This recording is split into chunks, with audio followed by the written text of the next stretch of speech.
নারী সুরক্ষা আর্জি করে দোষীদের শাস্তি, রাজ্যে নৈরাজ্য সহ একাধিক দাবি নিয়ে আগামীকাল বিজেপির জেলাশাসক দপ্তর ঘেরাও অভিযান রয়েছে।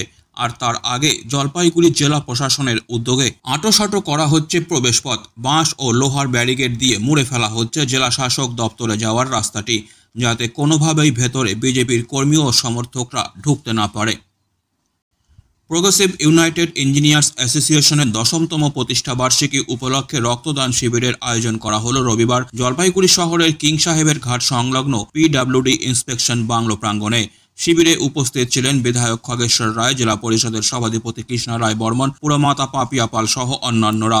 এদিনের শিবির থেকে 60 ইউনিট রক্ত সংগ্রহের লক্ষ্যমাত্রা রাখা হয়েছে বলে উদ্যোক্তারা জানান। জলপাইগুড়ি সরকারি মেডিকেল কলেজের অধীন সদর হাসপাতালের চিকিৎসক সহ প্রতিনিধিরা শিবিরটি পরিচালনা করেন। জলপাইগুড়ি সিমেন্ট ডিলার্স অ্যাসোসিয়েশনের উদ্যোগে প্রতিবারের মতো এবারও তাদের সামাজিক কর্মসূচি 14তম বছরে পদার্পণ করল। আজ ইন্দিরা গান্ধী কলোনি এলাকায় একটি রক্তদান শিবির ও দুস্থ মানুষদের মধ্যে পুজোর বস্ত্র বিতরণ কর্মসূচি নেওয়া হয়েছিল। তাদের এই ধরনের কাজে খুশি প্রকাশ করেছেন অনেকেই। আজ রক্তদান করতে অসংখ্য মানুষের ভিড় দেখা গিয়েছিল এখানে। জাতীয় পুষ্টি সপ্তাহ উপলক্ষে রবিবার জলপাইগুড়ি লোক হিতৈষীর পক্ষ থেকে পুষ্টি বিষয়ে সচেতনতা বৃদ্ধির উদ্দেশ্যে একটি অনুষ্ঠানের আয়োজন করা হয়েছিল খড়িয়া গ্রাম পঞ্চায়েতের দেউনিয়াপাড়া শিশু শিক্ষা কেন্দ্রের ছাত্রছাত্রী ও অভিভাবকদের নিয়ে। এদিন শিক্ষার্থীদের হাতে শিক্ষা সামগ্রী ও পুষ্টিকর খাদ্য সামগ্রী তুলে দেওয়া হয়। উল্লেখ্য, দারিদ্র্য সীমার নিচে যে জনগোষ্ঠী রয়েছে তারাই মূলত অপুষ্টিতে বেশি ভোগে। সচেতনতার অভাবেই অপুষ্টির প্রধান কারণ বলে মনে করে সংগঠনটি।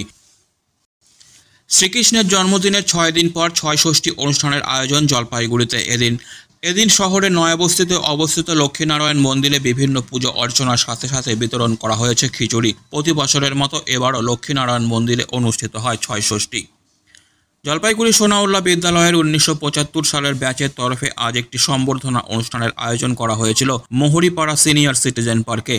শিক্ষক দিবসকে সামনে রেখে তাদের এই সম্বর্ধনা অনুষ্ঠান।